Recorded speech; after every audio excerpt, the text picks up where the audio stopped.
You're watching Conscious Mind Tripping with your host, Audrey Newmont.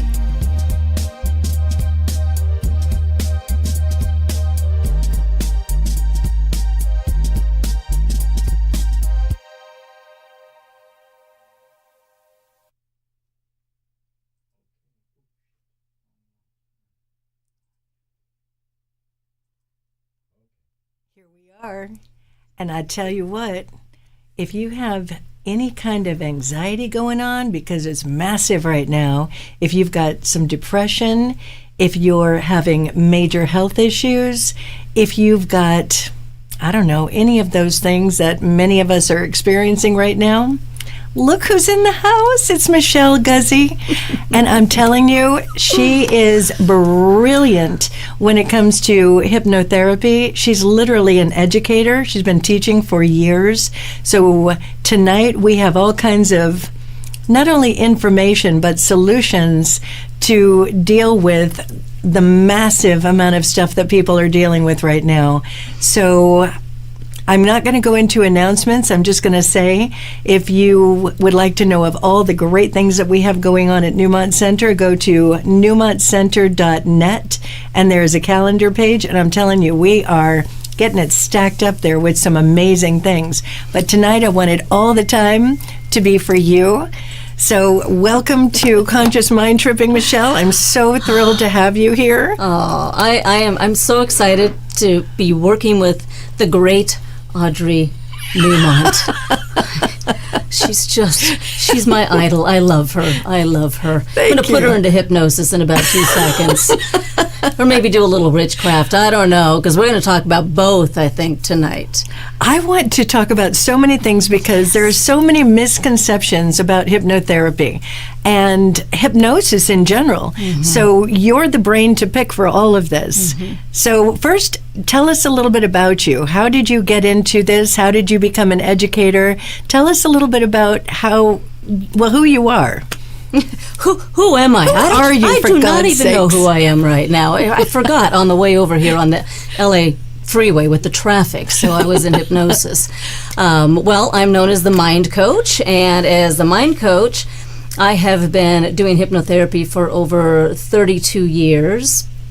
I started when I was like 2? Born. Yes, actually. I started doing past life regressions when I was 9, and I'm about 39 years old, right? But I've been doing hypnotherapy, neurolinguistic programming, working with the metaphysics, working with just the psychology and the neuroscience of how the mind-body works with healing forever. And I started also teaching at a college of hypnotherapy here in Los Angeles when I was about 24. So it's been my passion, it's been my path, and it is just a joy to be able to help people open the doors to their subconscious programming. And what I always say, get consciously in control of your subconscious mind, because it's your subconscious mind, and I love the name of the show, Mind Tripping, that is controlling your life. Right. So we need to kind of break through those barriers today, and let's talk about all the scary stuff that people think hypnosis is. Well, I want to just say, I just had somebody that started with me recently, and they were concerned about working with me because, and by the way, they had been referred by somebody who had excellent results. I mean, this person came in upside down and sideways and all kinds of business, and now literally they came for their last session and they're like, I'm doing really good. I don't have anything to complain about. But this person was like, well, you're not a psychotherapist, you're not a psychologist, you're not an LMFT, and, we don't really know that it is a parent with kids. And so I'm explaining to them what you were just talking about. So I want to go in a little bit more to having people understand what is hypnotherapy and how can it be beneficial for all the mass amount of trauma that we're experiencing. So let's give them an overview of what that looks like. When you're saying conscious and unconscious, many people don't even understand what that means. So let's give them a little bit of a foundation from your POV. Okay. So hypnosis. What people usually ask me is, and my favorite, is it witchcraft? Is it mind control? Are you going to go into my subconscious mind, which is basically the underlying theme of what your mind is? It's all your programs, your beliefs, your behaviors, your patterns. But are you going to go into my mind and take out all the deep, dark secrets? Am I going to start telling you everything when I'm in a state of hypnosis? And I love those questions. I love that's what people go there with, because it's what you see in the TV and the movies. But that's not what we do as hypnotherapists, and that's definitely not what hypnosis is. No. But we have to take a look at why the masses still feel that. And I always like to tell people that hypnosis, if I take that word hypnosis and just throw it away, and we were talking about this with Nick the other day, that hypnosis is just a state of suggestibility. And suggestibility is how we learn. It's a communication process with your adult logical thinking, your conscious state of mind, and your subconscious program. And that is it. So it's a state that we're in all the time. As a matter of fact, we're in hypnosis 24/7. We're in hypnosis right now. You and me, we're in hypnosis. Can't you see our eyes? We're in that state. But we're in hypnosis all the time. And if you go to the movies and get caught up in the movies, you're in hypnosis. If you listen to music and the music moves you, maybe you laugh or you cry or you remember a special time, that is a state of hypnosis. When you're focused and you're studying and you're going to school, if you're in college right now or high school or even younger, you're in a state of hypnosis. Sports is hypnosis. Right. Religion is hypnosis. It is. Science, politics, technology, medicine, everyday life, it's all hypnosis. And I want to really break through the barriers, especially this year, of allowing people to really figure out how can they utilize this to their benefit. Because we're in hypnosis 24/7, you might as well think about how you can make this a positive state. Right. Because you can change your life. You can come to us, we can do it real quickly, but we also want to empower you to change your own life. And that's our goal. When my clients come in, I literally have that theory of mine on a clear clipboard, because a lot of times they're talking to me and it's like, program, that's your program, that's the thing that you're running.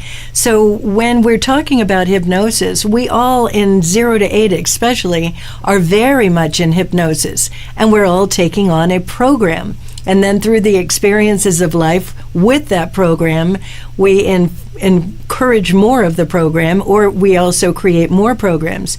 So when they come in and we're doing hypnosis intentionally, we're able to break in to the mind and then help to reprogram to what it is that you want.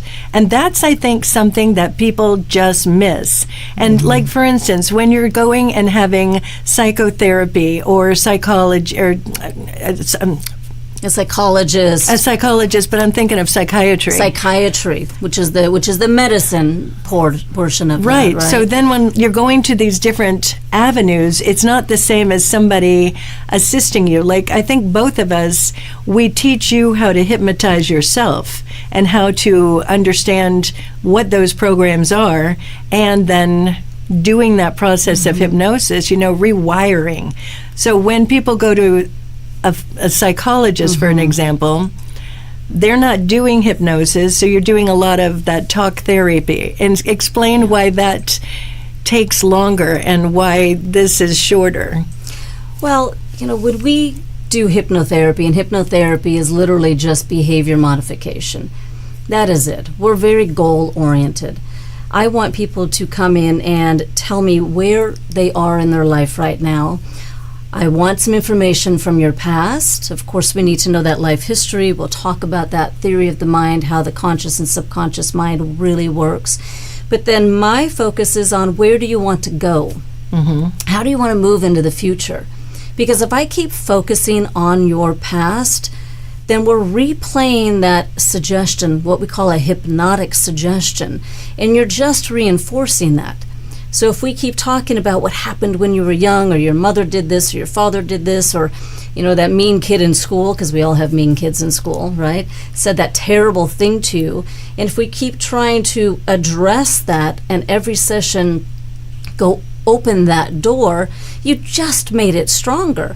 So we love using hypnotherapy to move out of that. Yes, that's important for me to know. How is that affecting you today, physically, mentally, emotionally, spiritually? Mm-hmm. And then where do you want to be in the future?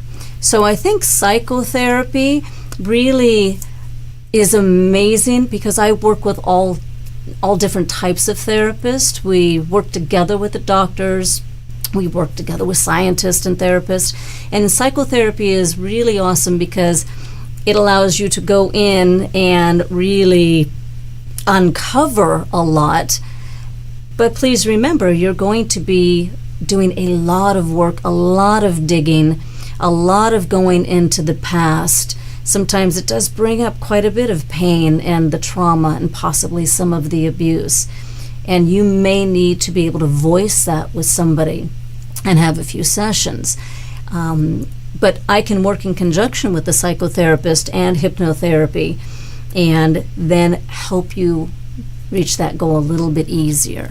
That's why I like working with a team. We have a psychologist on staff. Mm-hmm. He's also a spiritual practitioner, and sometimes it's like, you know what, this isn't my avenue, and I'll throw a client over to him or to somebody else. I've got different people that I work with, and I think that part is really important. But like, as an example, I had somebody just tell me a few days ago, it's like, this person's really having a challenge in their life. And I said, maybe this would be a moment where you'd want to have somebody to talk to. And they literally said, I don't want to have to go and dig up all of that stuff again. I don't want to have to go and, on a level, just re-experience everything. And I think it's important to have them understand, when they're working with a hypnotherapist, sometimes it's about learning tools on when you're in anxiety, when you're in those different modes that we get in that are prevalent right now. Because I'm telling you, people are really stressing. So working with a hypnotherapist, you can also just gather tools. And I don't know if you do it, but I make voice memos for my clients, and it's personalized to them, so that when they are having a moment, that's another part of hypnotherapy. When they re-listen to whatever that voice memo is, and we're bringing them back to a state of calm, they're learning it within their own brain, and they're retraining their brain in that way as well. Yeah, I love doing that. So I make recordings for all of my clients, because we're going to give you a set skill path to be able to utilize. We're going to give you tools.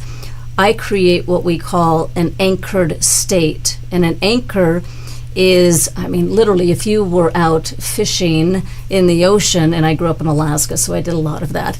But if you wanted the boat to stop, you would throw an anchor in the water, and that just stabilizes that boat. So an anchor could be a key word that we give you. I usually pair it with taking a nice deep breath. I also utilize hands, arms. So for example, if you wanted to relax or find a state of calmness, maybe you just stop, take a deep breath in, and you say that word calm, and you put your hand up on your heart. Or maybe you do something like this. And nobody needs to know what it is. But when I install that, because your mind is like a computer program, when I install that in a state of hypnosis, when you then leave the office and do this anchored state, you're reinforcing that suggestion, and that neural pathway that we established kicks in. The more you do it, because we work with the law of repetition and we work with the law of association. So the more you do that when you have a negative state or a stressful state, and you then anchor a positive state, the faster you can snap out of that. Because we want to get you as hypnotherapists from that negative place, thoughts, feelings, emotions, and behaviors, to a positive place within a matter of seconds. Right. And that's what we're really, really good at. Right. So when you're working with your clients at this point, we've all gone through the moment let's just call it the moment. What are you seeing a lot of? What's some of the most common things that people are coming in with your practice? It is stress management. It is burnout. It's overload. It's confusion. And I have a lot of clients that are coming in, I work from the ages, children. We can work with children all the way up to, all the way up to the elderly. I think my oldest client right now is 85 years old, and we're having such a good time. Mine's at 74. And they're coming, I think we're doing hypnosis today. Yes, we are. We're going to have a good time. But I work with kids 5, 6 years old and up. And the stress levels of children, even elementary school, teenagers, high school, because of some of the negative messages or peer pressure that we are dealing with in social media is huge right now, because you have to look a certain way, act a certain way, and if you don't have enough friends on your feed, if you don't have enough followers, well, then something must be wrong with you. I know back in the day, it was the magazines or possibly the commercials. And we would open up our Cosmopolitan magazine, and, I'm 5'2", I'm not 6 foot tall. And, well, gosh, if you don't look like this and dress like this, then something is definitely wrong. And it can create so many mixed messages. So the stress management is really what we specialize in, and we can turn that around, but it's just so out there right now. Truly is. And every single client is dealing with it. Yeah. One of the things I've found with that social media as well, it's people don't understand the subtle messaging that's going on in there, the subtle manipulation that they do. So I've had actually quite a few of my clients, different people, opt out. They literally aren't doing it. They'll use it for whatever, but they're not going to be in there and do the heavy scrolling. And there's something, when we're talking about people being in hypnosis, when you're scrolling in there, that is strong messaging. And so, as an example, I think it's one of them, I'm not going to go into names today, but, imagine you're scrolling in there, and one of my daughters had quite the big issue with this. They're scrolling, and they're looking at puppies and kittens and all this stuff, and then all of a sudden, out of nowhere, comes this, jolt of, what the heck is this? Yeah. And that is, in the mind, it really wreaks havoc. And for children, especially teenagers, their minds are very, very suggestible. And so they're thinking they're in there for, entertainment and playtime. And meanwhile, it's this constant triggering of anxiety or whatever the other, terror, fear, whatever these things are.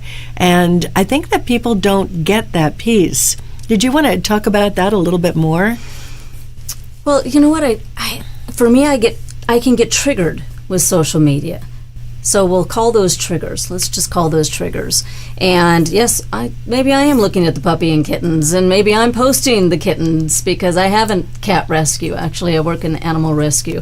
But then all of a sudden, this negative message comes up, or just a picture comes up, and it takes me by surprise. So I get triggered because that's not what I was looking at in the first place. So it catches me off guard, and then I find myself getting a little angry.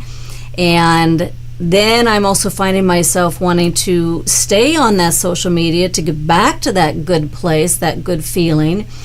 But if that message comes up and it is affecting my thoughts or feelings or making me think something about myself, I might find myself clicking that and wanting to know, well, what is this? Well, what is wrong with me? What's happening? Where did that come from? And then that one's going to lead to another one, and then that one leads to another one. And then by the time I'm done, I need therapy. I got to call Audrey. I need to have a little therapy because I'm like, you've gone down the rabbit hole. I went down the rabbit hole of social media. So it's interesting. If you're on social media, please make sure you have a time limit that you give yourself. And you're doing it for a specific reason. What is the positive, inspirational empowerment that you can get from social media?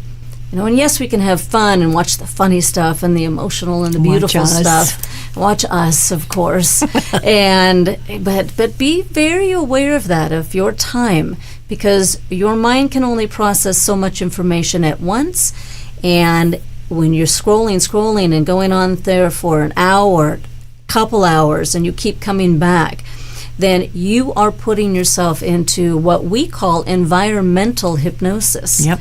And that is a negative place to be. Yeah. So it's important to take this information and do what you do with it. But one thing that is just a very useful tool is to set yourself a timer. And when that timer's up, go do something that brings you back up again, brings you back to grounded and centered and focused. And, there is social media, and there's all that we've just talked about with that. But another really, really big one, gaming. Gaming is incredible. And the amount of parents that I've talked with that have kids that are gaming and they get sucked into the abyss, the most common one, speaking of getting off of it, not getting off with it, getting off of the actual thing, is, the parent will say, we're going to put a timer on this. And then it's like, well, wait, I have to finish this point, and then I have to finish that point. And before you know it, it turns into this battle. It turns into all these things that it can turn into, and none of it is good. And when kids are gaming, and I think this is an important piece to really discuss, you're in the game. You're literally in the game when you're gaming. So when there's all these games that are about violence, like I've had many people that I've worked with, their kids are sweet, fabulous kids. And then the parent is like, they're bringing them in saying, I don't even know what happened. They're getting violent in the house. So it's like, they're learning it. They're not coming out of the womb violent. They're learning that behavior. So when they're in the game and they're killing, there comes a point where there's not this value of life. There's not this value of other people's feelings. And they start learning to take what they're being in the game into their lives. So I highly recommend, especially for parents with smaller kids, because it's easy to say no.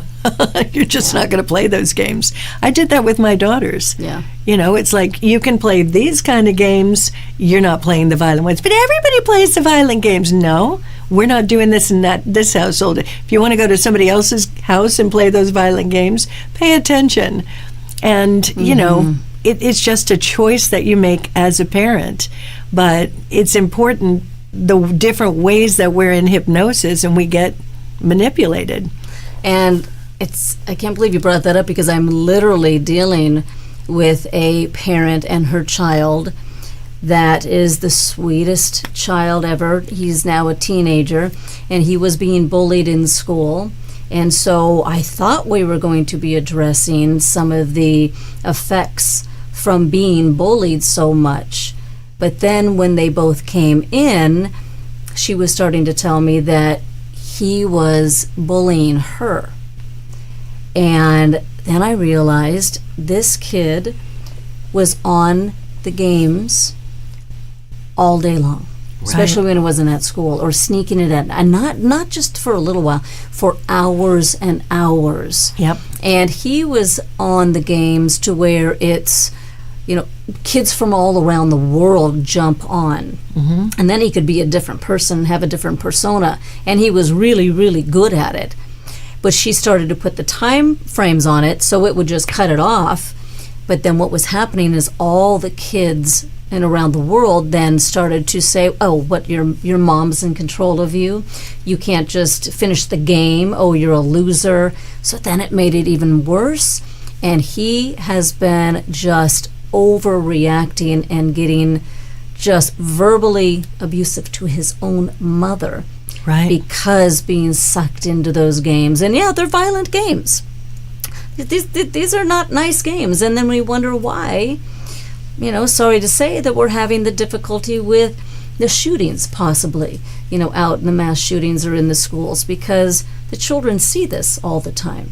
Right. So we think about that state of hypnosis, and think about whether what your child is doing or even what you are doing is creating a positive, healthy, beneficial state to the mind, body, emotion, spirit, or negative state. And that it's as simple as that. Is what I'm watching and what I'm doing feeding my soul and making me feel good? Or, is it building up some anger and frustration, or, let me just kill all of the enemies out there? And, so that goes into your program, and that starts to become, a part of you, and then your thinking then revolves around that. That's right. That's right. We're in a minute right now where, and I noticed this a few years ago, there was this point where I looked at Nick one day and I was like, there's a lot of dark movies out. Yes. There's a lot of dark stuff out, and it's not just movies. There's certain networks where it's like, you can go on and it's like dark after dark after dark. And when I say dark, I mean there's the gore part of it. Mm-hmm. There's the dark stuff of the, how do I say this? There's all these different elements. Let me put it to you a different way. I've worked in rehab for years. And so in working with rehab, I see the darkness. And sometimes people come in and they share their dark with me. And I get it. And I see that world. But for our children and for a lot of people on the planet, many people have no idea or had no idea that there was such a level of darkness that's going on. And I want to be kind of controversial here for a minute, where I want to say that there are people that manipulate, and they want to bring that darkness to people's homes. They want to bring it to our hearts. They want to bring it to our minds.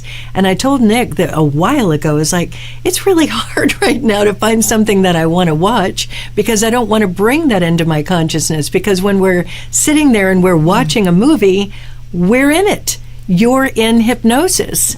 So you're watching something that's dark. Like, I have a kid, and this kid is in the tween category, and this person has all of these challenges with their emotions, and there's a part of it where they are allowed to watch the dark stuff, and it's dark, and people don't understand that is a form of manipulation.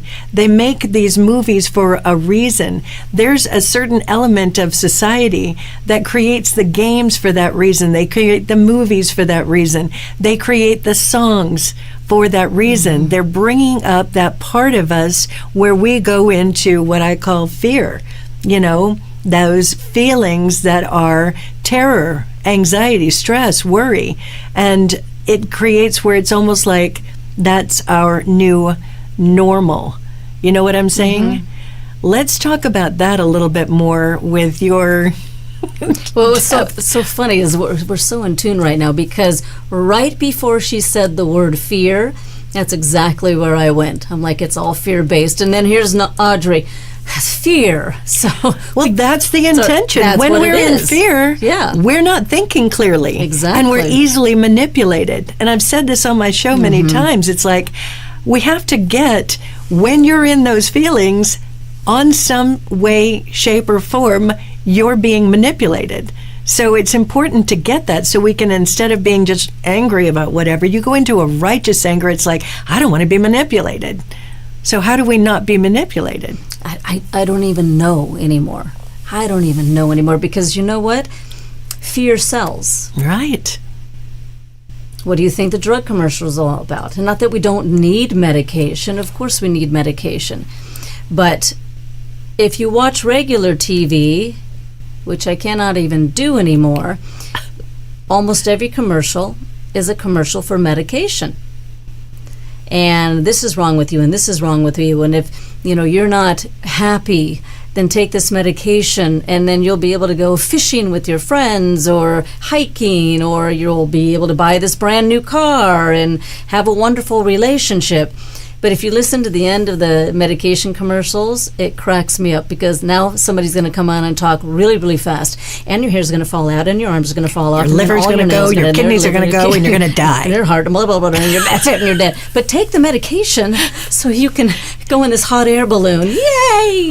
So excited. It's so true. You know what? I had last week on this show, if you haven't watched it, go back and watch last week. It was Dr. Nancy Sachs, and explaining why instead of taking that medication, you can do an alternative approach a lot of the times. I mean, sometimes we need the doctors, but a lot of the time, like I don't take any meds whatsoever, and I'm getting healthier and healthier and healthier.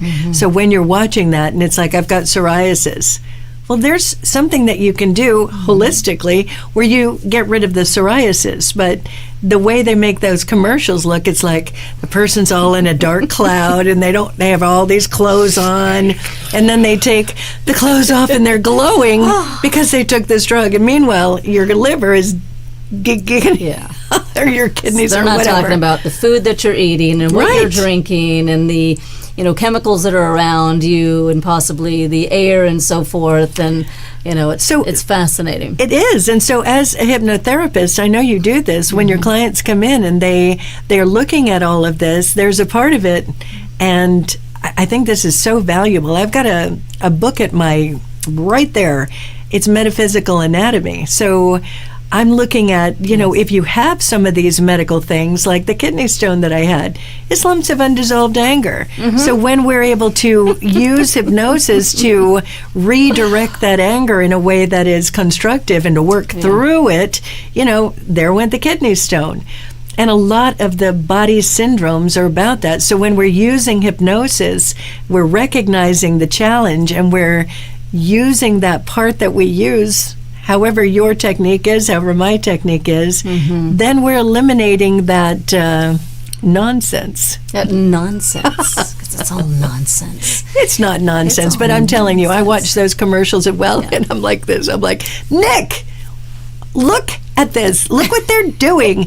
And so much of it, it's like, I know what the thing is, and I've talked with my various holistic doctors, and there's other solutions that you can do.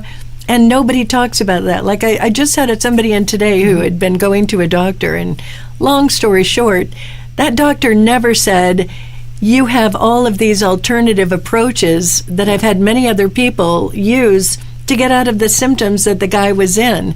The doctors don't tell you that stuff, right? They don't want you to know. It's almost like they don't want you to know. And I'll tell you something. I have hypoglycemia.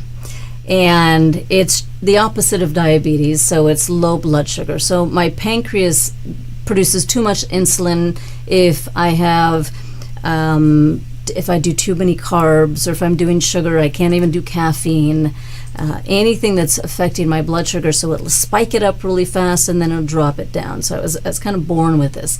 Now I've had this all of my life, and I could never figure out why all of a sudden I would just kind of go into a depression.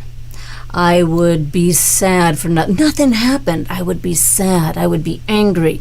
I would be irritable. I would sleep too much. I couldn't sleep enough. I'd have insomnia.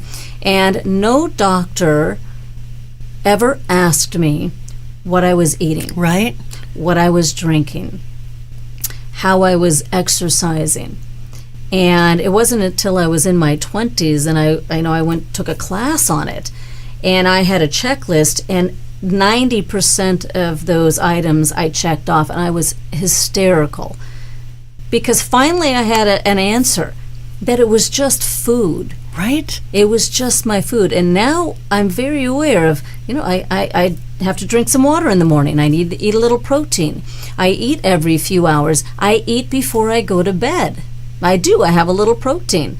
So forget, what the diets are. What is diet? Spell it out. Diet. Die with a T, by the way. That's what diet stands for. But you have to do the foods for your own health and your own body.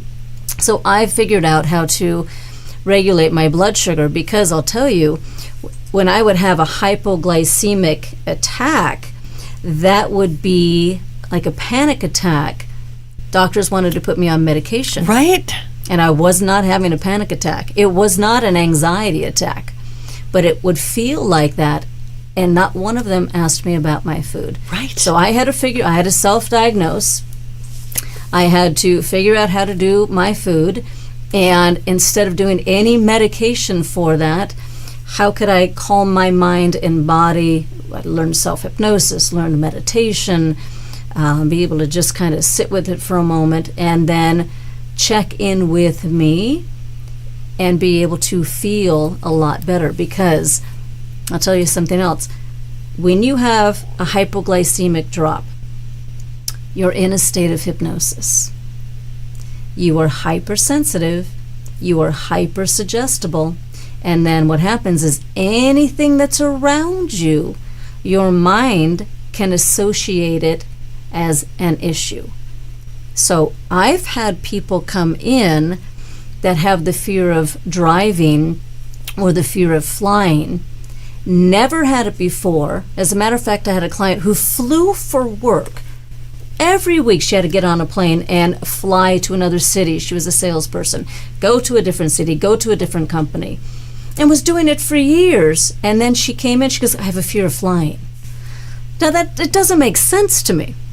Because I need to ask you, well, did the plane almost crash? No. Was there extreme turbulence? No. Did somebody try to attack you on the plane? No. What happened? Nothing. She goes, just one day, I couldn't fly. I was on the plane and I started having a panic attack. And when I really broke it down and I asked her what happened from that morning until the time you got on the plane, any events that occurred that was stressful, what did you eat? Did you have too much caffeine? Did you drink too much alcohol before or when you got on the plane? Because most likely your fear of flying is a phobia, which is an illogical fear, and you had a blood sugar drop, a crash, and your visual eye accessing cues, your mind, then saw where you were and said, it must be the plane. Right. And that's all that it was. And then I can go into hypnosis and desensitize that whole event, that whole process, give you a new anchor, and we got rid of her fear of flying in one session. Boom. And that was it, just one session. That's another part of being a hypnotherapist. Yeah. It's like we're your private investigator. Ooh, we're hypno detectives, by the way. So my clients come in and I'm like your private investigator. So they start explaining, this is what's going on with me. And like her, I had somebody with a fear of flying, and she was terrified to fly. Funny enough, we fixed the fear of flying like this, and the bigger issue was she didn't have a love in her life. She's married now. But the funny thing is the same kind of thing. She's sitting in the plane, and she's with her mother, and she has this moment of panic, and the mother's like, oh, well, we've got to get you off the plane. And from that moment on, she had a fear of flying. They didn't work through the thing. It just turned into this lifelong, and it got fixed in a second. Once we get what the thing is, once we understand the cause and the that core place, the core trauma, whatever that is, it's really usually pretty easy to make those adjustments. The trick is like getting to the point of it. You know what I mean? Like when she's doing that, you're asking her, what are you eating and all of that. And nobody had ever asked her that. Exactly. Not one person. Put her on major medication. Not the psychiatrist, right, and not the doctor, and not the psychotherapist, and so forth. Love them all. We need them, yes. But not one person asked about that day and what she was thinking or feeling that day. Exactly. There's a part to it where I'm pretty sure you do a similar kind of thing. The gut is it's like the first brain. And so when clients come in and they're fuzzy thinking and they have all this stuff going on, there is that part of it where we're asking them a bit about their life. It's like, what is your habits? What do you do? What do you eat? What do you drink? What does all that look like? So it gives us the information that we can use to assist in reestablishing a new homeostasis, Yeah. That's a big part of it. It's a big part. And so when clients come in, I know for me, when they come in, that will be the first thing that I'm going to ask you.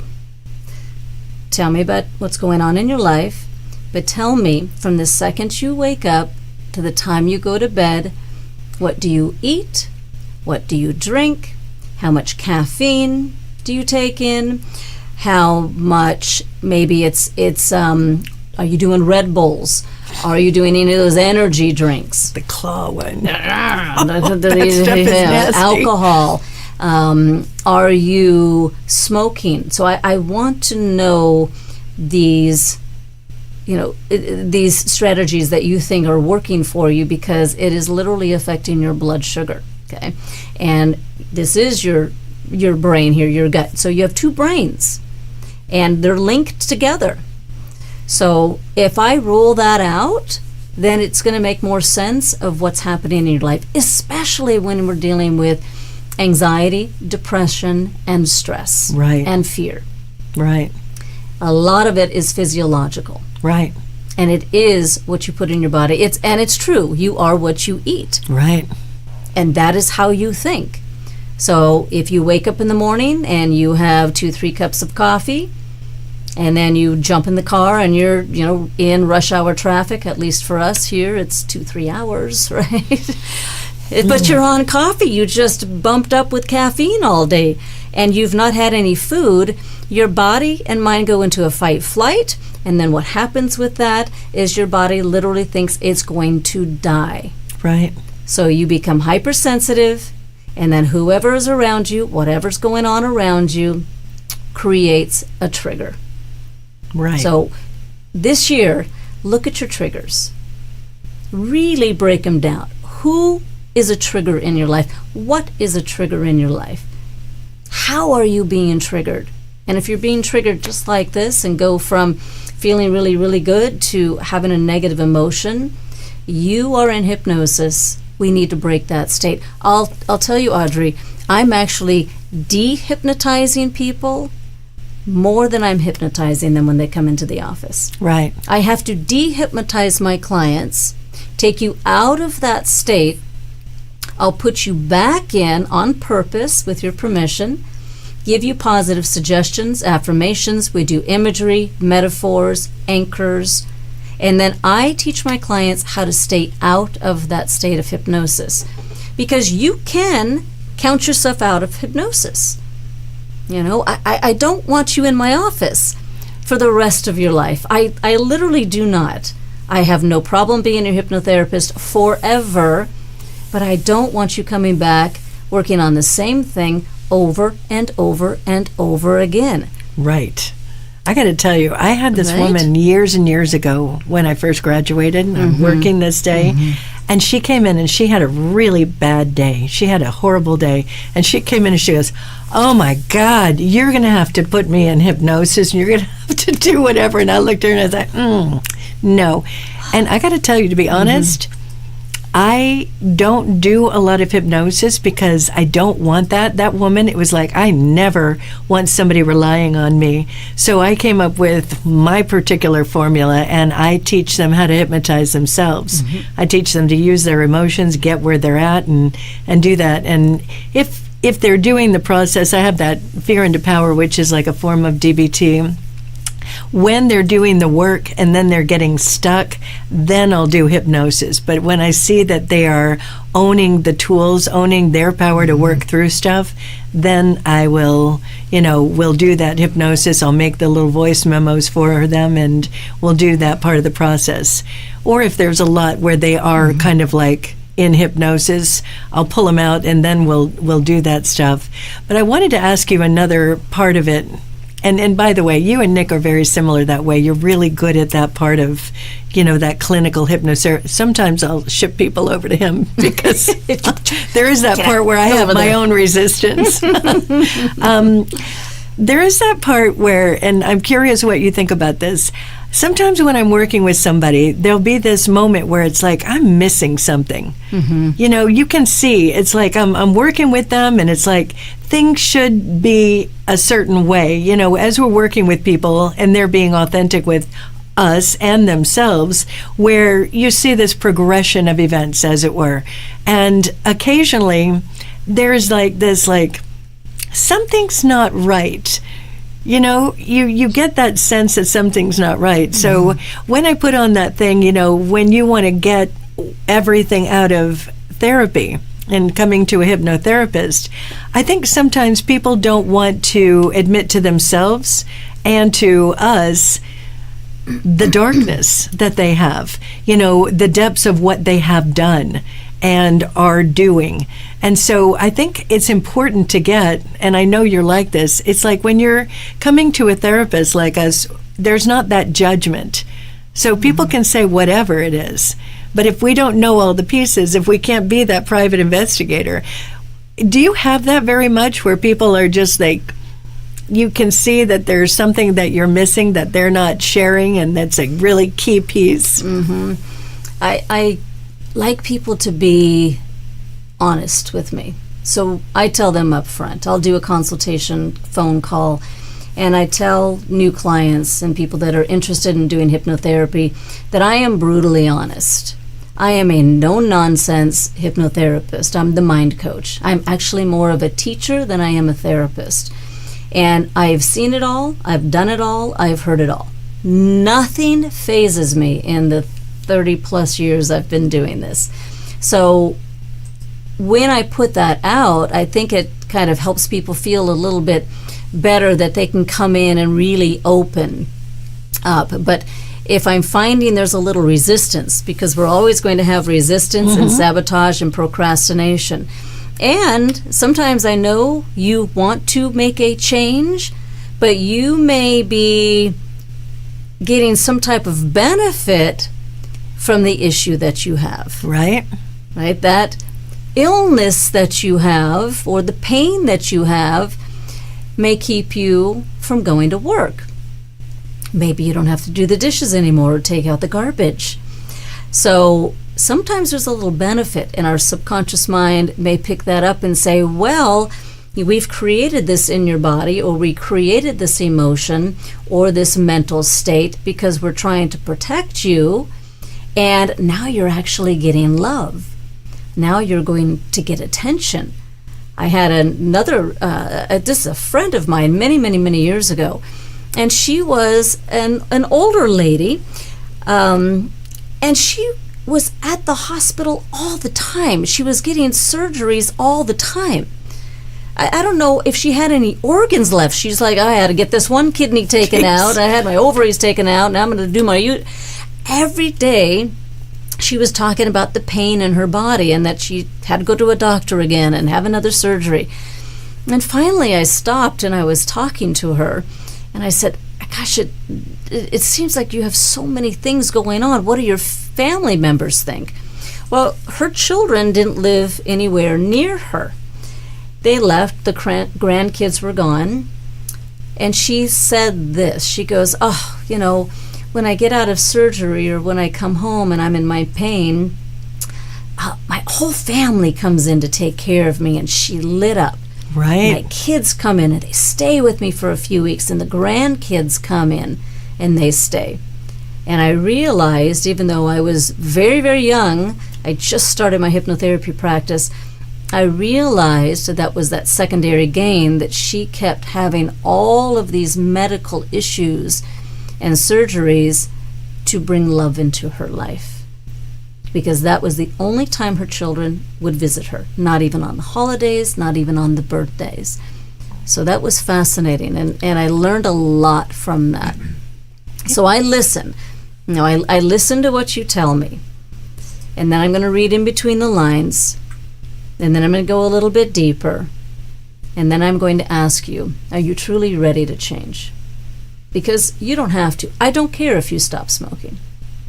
Brutally honest, I don't care. Smoke all that you want. But if you want to quit smoking, what's the reason that you want to quit smoking? Not why. I don't care about why either, because why is a really bad word. Okay? What is the reason that you want to quit smoking? How will your life be different? What will the benefit be? Because cigarettes, alcohol, drugs, candy, sugar, pizza, whatever it is, shopping, whatever you're addicted to, because we're all addicted to something. Everything is literally an addiction. That addiction is doing something for you. It is your best friend. So if I take away those cigarettes, how is your life going to be different? And what can we put in there to replace that? And that's what we do with hypnosis, is that we can find out, what is that replacement? What do you need to say to yourself or do? Because we have a lot of negative best friends out there. Sometimes I look at my clients and I'm like, whatever the thing is, I'll look at them and I'll say, how does that serve you? Yes. Like they're swimming in the shit, and I'll look at them and be like, how does that serve you? And they look at me like I'm crazy. What the hell are you talking about? How does that serve me? It doesn't serve me. I say, well, in some way, shape, or form, it serves you, or you wouldn't be doing it. So it's serving you consciously or unconsciously. So if you can find that place where it serves you unconsciously, then you're your private investigator and you're figuring it out. And it's always amusing to me when they look at me like I'm crazy. It's like, it doesn't serve me. And they'll literally get angry with me. And it's like, well, if you're getting angry about it, there's a little something there. When you were talking about being brutally honest, I've got especially some of my male clients, and I know some of them are watching this tonight. And there's this part of it where, and I think you have a tendency to do this as well, I meet people where they are. Yes. And sometimes it's like they bring out that snappy Audrey, I call it. And I'm just the fun Audrey. It's snappy. Come on, let's fix your gut now. Come on. What's your problem? How can we still have this? You've been in here 3 sessions already. Why do you still have this problem?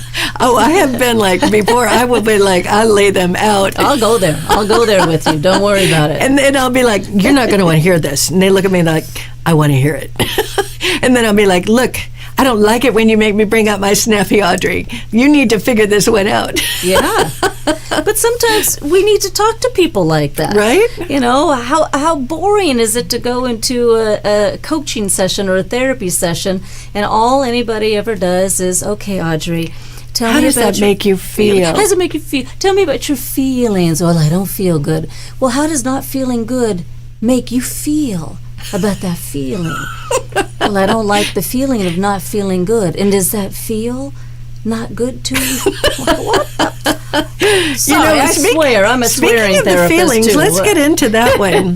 Let's get into that one a little bit. Hey, Ed, how much time do we have How here? much time? We're going to go all day 6 minutes. long. We're having a good time. That thing about feelings, that's one of the things that I lock and load, and that's in my workbook. It's like I got all those fear feelings in there, and it's like every time you have a fear feeling, you're rolling a belief. Period. Bottom line. And so I have a lot of clients. Like I just had somebody in today. This guy has been amazing. He's been clicking up his little ladder. And today I asked him a question. It was like, well, how did that make you feel? And he went into saying this comment. And I said, no. How did you feel when that happened? And then he goes into another comment. And I was like, you know that you're not telling me how it felt. He goes, I don't know how I feel. You know what, this whole thing about feelings is a bit much. I'm not that kind of guy. And it's like, actually, you are that kind of guy. You put their feeling car over here, your feelings, and you've been in your power car. And this guy is like a powerful, his career has always been, he's like, Arr. And so you don't have those kind of feelings. And now he has to deal with them because of his particular situation. And it's like, getting people to be in their feelings is a big part of what we do. And learning from those feelings, acknowledging them because they're everything. They're so creative. So how many times do you have people come in? It's like, how do you feel? And it's like, because we do have to ask that. Well, to be honest, our feelings have not always been validated. All right, your feelings are not facts. They're just an emotional impulse to what you see, hear, feel, taste, smell, touch, everything that's around you. So maybe when you were young, maybe when this client was young and they had an emotion, or maybe as a child they were crying too much, or just expressing, they could have heard something like this, shh, Oh, it was more than that. This person, I know their story. yeah. It's exactly what you're talking about. Yeah. You need to stop those feelings, or I'm going to stop them for you. Oh, I love that. Right? You know? So, be seen and not heard. Shut up unless you've been, spoken to. What are you crying about? Especially, men and little boys, be a man, stop crying, And so we hear these messages, and that's where your program gets started. Mm-hmm. And those first formative years, what are they, between 8 and 9 or about 10 years old, we are so suggestible. We're like a sponge. And whatever you heard as a child about yourself, about how your mind works, how your emotions work, how your body works, what your abilities are, because we all have abilities, and we love working with people's special abilities, their insights, their intuition. But if you've been put down for that, if you've been punished for that, if you've been abused for that, then that's when we start locking those feelings up. Then we start doubting ourselves. And then you know what it turns into? It turns into anger. Right. And that anger turns into the topic we've been working on is just stress. And what is stress? It's hypnosis. So if you're stressed, you are in a state of hypnosis right now. Call us. We'll help you.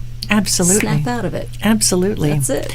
Do you have any courses, anything coming up that you are teaching? Like, another thing about you, we didn't even get into, she does past life regression. She's amazing. I mean, amazing at it. I was in her class, and I literally saw myself in Egypt. And you're really phenomenal at that. Well, we were working together in Egypt. I was hanging out with Cleopatra. Were you there with? Maybe we were sisters. I could have been Cleo's daughter. I actually think I was. But I think I was Cleopatra's boyfriend. Oh, dang it. Wait a minute. So we had a competition going on back then. Thank God we got over it. Maybe, wait a minute, we could have been, no wonder we feel so connected. I'm going to have a chat with Cleo tonight when I get home. But, it's so, I don't have any, I'm doing some social media stuff right now. I work with personality profiles. I created a whole style of these 4 different personality styles. And that's another thing that I have when people come in. Not only do I want to know what your issue is and tell me how you're eating, what you're drinking, and all of that fun stuff, but I'm going to give you a really simple personality assessment, because I'm looking at your behavior and your communication. Very simply, are you more open or guarded in your behavior? Are you more passive or aggressive in your communication? So I'm creating a whole program, and I'll let you know when it's available online, about trying to figure out if you are a relator, a socializer, or an analyzer, or a driver. And when you can understand yourself and your natural personality style, your natural behavioral style and communication style, then you'll understand why you may be in conflict with somebody that's your opposite. Could be your partner, because opposites tend to attract, and what attracts you in the beginning will create conflict in the end if you don't understand that. But understanding people at work, understanding your family members, and then how they talk and how they think. So I do a lot with that with my clients. It's a lot of fun. 2 things. One, am I a driver? I mean, conscious mind. Am I a driver? No, she's tripping. She's been tripping for a I'm looking, you're talking about being the driver. It's like I'm looking at my little sign behind us.